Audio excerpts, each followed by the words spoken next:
Bharatiya Janata party बेशक इस बात को स्वीकार न करे, मगर हकीकत यह है कि नेता विपक्ष राहुल गांधी इस वक्त पूरी भारतीय जनता पार्टी पर हावी हैं, और इस कदर हावी हैं कि राष्ट्रपति के अभिभाषण के जवाब में जब प्रधानमंत्री नरेंद्र मोदी ने अपनी बात रखी तो उनके एक एक शब्द पर राहुल गांधी हावी थे।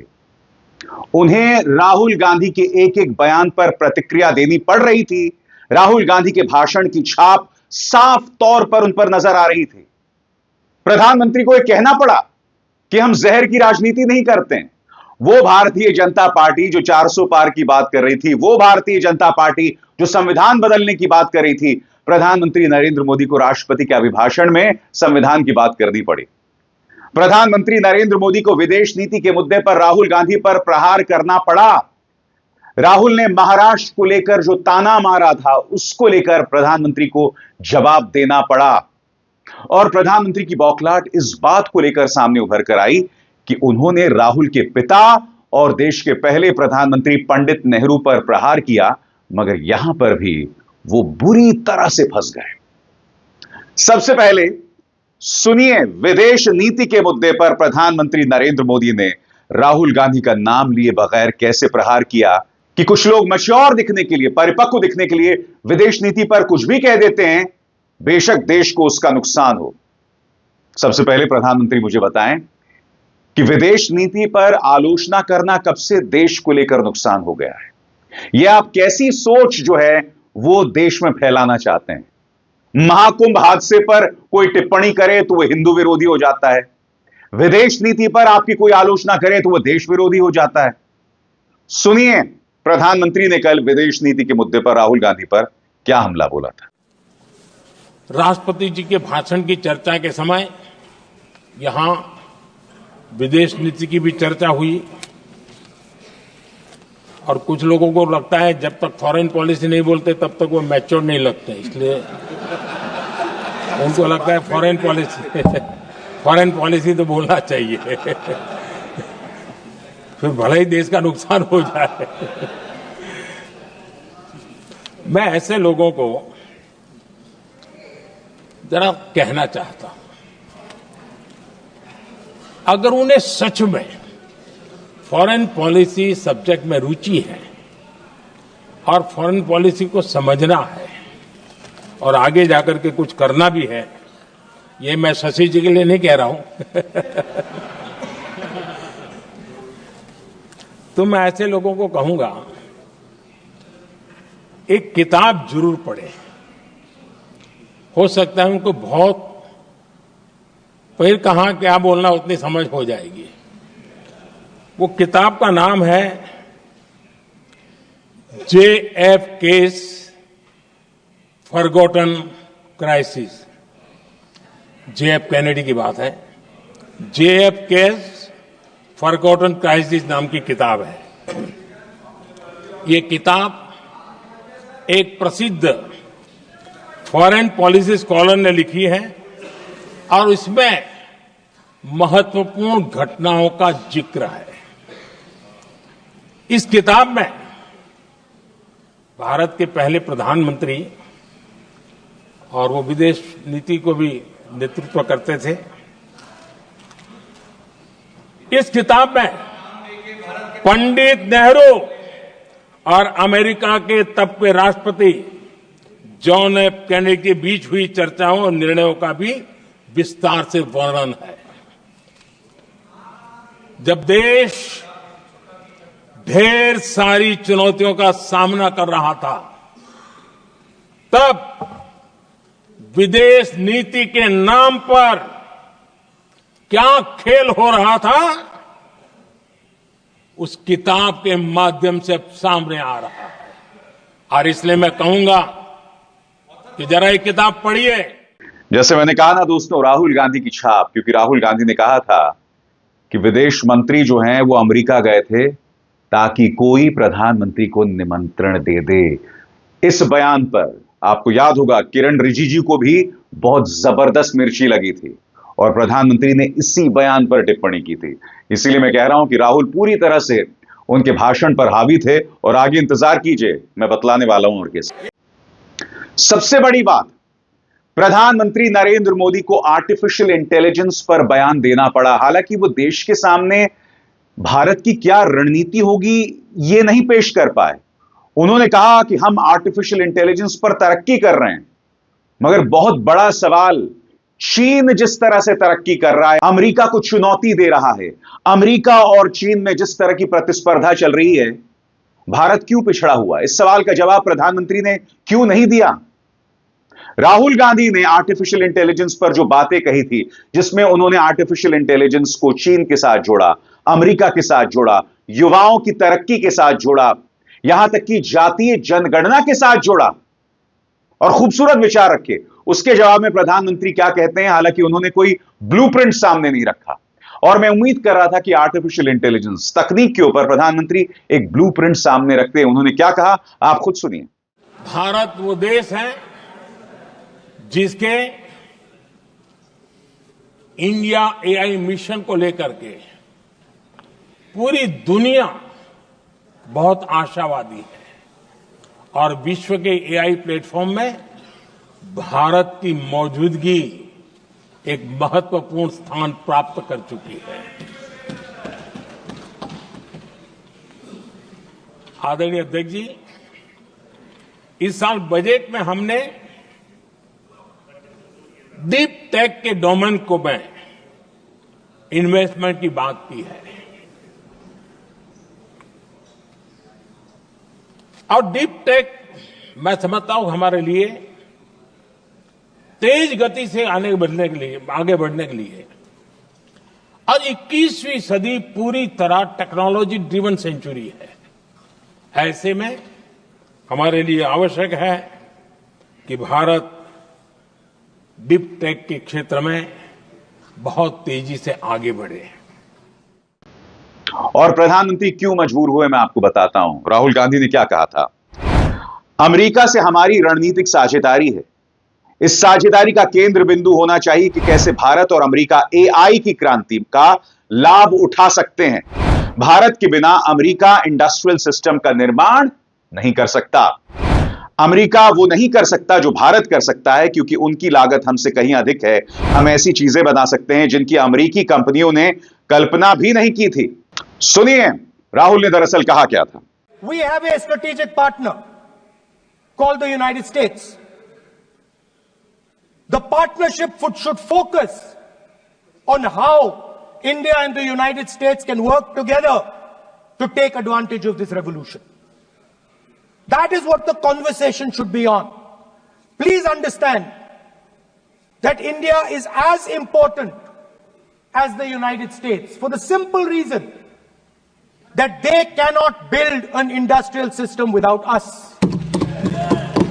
They cannot build a production system without us. No matter what they say, the Americans simply cannot do what India can do because their cost structure is much, much, much more expensive than ours. We can build things that the Americans would never imagine. India can do that. So that would be the first part of a president's address. We would talk to the youngsters in India and say to them, we want you to be partners in this revolution. We want to change the Indian banking system so you can have access to it. And we believe in you, we trust in you, and we believe you can take on the Chinese. और याद कीजिएगा दोस्तों, संविधान के मुद्दे पर राहुल गांधी ने संसद में खड़े होकर कैसे प्रहार किया था। इन सवालों का जवाब नहीं रहता कभी भाजपा के पास कि क्यों उन्होंने 400 पार और संविधान बदलने की बात कही थी। प्रधानमंत्री मजबूर हुए बार बार संविधान पर अपनी बात रखने के लिए, बार बार जहर की राजनीति खिलाफ अपनी बात रखने के लिए। सबसे पहले सुनिए राहुल के किस बयान पर प्रधानमंत्री को टिप्पणी देनी पड़ी। राहुल ने क्या कहा था, सुनिए। The final, of course, we go back to the Constitution. This, our favorite, just like the production system is a weapon, just like Jati Jangarna is a weapon of transformation, this is what the entire architecture is built on. I remember before the elections, all of you were saying 400 par, and you were saying you would change this. And then I was glad to see that the Prime Minister walked in and then was forced to bow his head in front of the Constitution. It was a moment of pride for all Congress people that we had explained to the Prime Minister and to the whole country that no force will dare touch this. और इसके जवाब में प्रधानमंत्री ने क्या कहा? हम संविधान की भावना को लेकर चलते हैं, हम जहर की राजनीति नहीं करते हैं। प्रधानमंत्री लोकसभा में आप ही के भाषण थे कि 2 भैंसों में से एक भैंस जो है ज्यादा बच्चा पैदा करने वाले घुसपैठियों को दे देंगे, मंगलसूत्र मुसलमानों को दे देंगे। ये तमाम बयानात आपके हैं, आप अपने बयानों से कैसे पलट सकते हैं? ये बात समझ के परे है। बार बार आप इस तरह के बयानात दे रहे हैं और फिर आप कहते हैं कि हम जहर की राजनीति नहीं करते। मैं आपको बताना चाहता हूं प्रधानमंत्री ने और क्या क्या कहा। हम देश की एकता को सर्वोपरि रखते हैं और इसीलिए सरदार वल्लभ भाई पटेल की प्रतिमा स्टैच्यू ऑफ यूनिटी बनाते हैं, जो दुनिया की सबसे ऊंची प्रतिमा है। हम संविधान को जीते हैं, इसीलिए इस सोच से आगे बढ़ते हैं। संविधान, बार बार वो आगे कहते हैं, यह देश का दुर्भाग्य है कि आजकल कुछ लोग खुलेआम अर्बन नक्सलियों की भाषा बोल रहे हैं। जो लोग इस भाषा को बोलते हैं वे ना तो संविधान को समझ सकते हैं और ना ही देश की एकता को समझ सकते हैं। मैं यही तो समझना चाहता हूं प्रधानमंत्री कि जब आप मंच पर खड़े होकर लोगों को बांटने वाले बयानात देते हैं, मुस्लिम विरोधी बयानात देते हैं, तो आप एकता की बात कैसे करते हैं बताइए ना। जब आपके नेता और आज तक जिन नेताओं ने संविधान को बदलने की बात कही, उनको अब तक आपने फटकार नहीं लगाई, आज तक फटकार नहीं लगाई, एक शब्द नहीं कहा। तो राहुल गांधी जो कह रहे हैं वो क्या गलत कह रहे हैं बताइए। सबसे बड़ी बात, पहले प्रधानमंत्री नेहरू पर हमला बोलने के लिए उन्हें एक CIA के अधिकारी ब्रूस रीडल की किताब का सहारा लेना पड़ा। सुनिए प्रधानमंत्री ने क्या कहा। मैं ऐसे लोगों को कहना चाहता हूं कि अगर उन्हें सच में फॉरेन पॉलिसी में रुचि है और फॉरेन पॉलिसी को समझना है और जाकर कुछ करना भी है, तो मैं ऐसे लोगों को कहूंगा कि एक किताब जरूर पढ़ें। किताब का नाम है JFK's Forgotten Crisis। इस किताब में भारत के पहले प्रधानमंत्री पंडित नेहरू और अमेरिका के तब के राष्ट्रपति जॉन F कैनेडी के बीच हुई चर्चाओं का निर्णय और वर्णन भी है। जब देश ढेर सारी चुनौतियों का सामना कर रहा था, तब विदेश नीति के नाम पर क्या खेल हो रहा था, इस किताब के माध्यम से सामने आ रहा है। कल्पना कीजिए अगर राहुल गांधी ने इसी तरह से संसद में खड़े होकर किसी CIA अधिकारी की किताब का जिक्र कर दिया होता। क्योंकि राहुल गांधी तो ये बार बार कह रहे थे ना, राहुल गांधी क्या कह रहे थे कि भाई चीन का जो मॉडल है, जिसमें उन्होंने दुनिया भर के प्रोडक्शन पर कब्जा कर रखा है, भारत को भी इस पर काम करना चाहिए। और भाजपा ने क्या किया, उनके बयानों में से चीन शब्द निकाल निकाल कर एक मोन्टाज बना दिया, एक छोटा सा क्लिप बना दिया कि देखो ये व्यक्ति चीन से कितना इंस्पायर्ड है। यानी कि भाजपा इस सोच के आगे नहीं जा सकती, क्योंकि सोच यहां से खाली है, जहर भरा हुआ है। सबसे बड़ी बात, प्रधानमंत्री CIA के अधिकारी की किताब का जिक्र कर रहे हैं, ब्रूस रीडल की किताब का जिक्र कर रहे हैं। अब क्या प्रधानमंत्री देश के साथ इंसाफ कर रहे हैं? मैं एक बात स्पष्ट कर दूं, किताबों का जिक्र होना चाहिए, मगर मुझे आपत्ति भाजपा की इस सोच पर है। आप खुद करें तो ठीक है, दूसरे करें तो वो देश के गद्दार हो जाते हैं। ये दोहरे मापदंड आप लाते कहां से हैं, समझाइए ना मुझे। और सबसे बड़ी बात, राहुल गांधी के पिता राजीव गांधी पर एक नहीं कम से कम 3 बार प्रहार किया। कभी RK लक्ष्मण के कार्टून का सहारा लेके, तो कभी राजीव गांधी के इस बयान पर उन पर हमला करते हुए वो राजीव गांधी जो आज जिंदा नहीं है। क्या कहा प्रधानमंत्री नरेंद्र मोदी ने? हमारे देश में एक ऐसे प्रधानमंत्री हुआ करते थे जिन्होंने कहा था कि दिल्ली से 1 रुपए निकलता है तो गांव तक सिर्फ 15 पैसे ही पहुंचता है। उस समय पंचायत से पार्लियामेंट तक एक ही पार्टी का राज था। देश ने हमें अवसर दिया, हमने समाधान खोजने का प्रयास किया। हमारा मॉडल है बचत भी विकास भी, जनता का पैसा जनता के लिए। लगातार पंडित नेहरू पर हमला करना, राजीव गांधी पर हमला करना, मगर अपने मॉडल्स की बात नहीं करना। सबसे हास्यास्पद लगा कि पिछले 10 सालों से किसी घोटाले की चर्चा नहीं हुई। प्रधानमंत्री, आप मुझे बता सकते हैं कि जिस लोकपाल आंदोलन के जरिए भाजपा ने इतने वोट बटोरे थे, वो लोकपाल कहां है बताइए ना।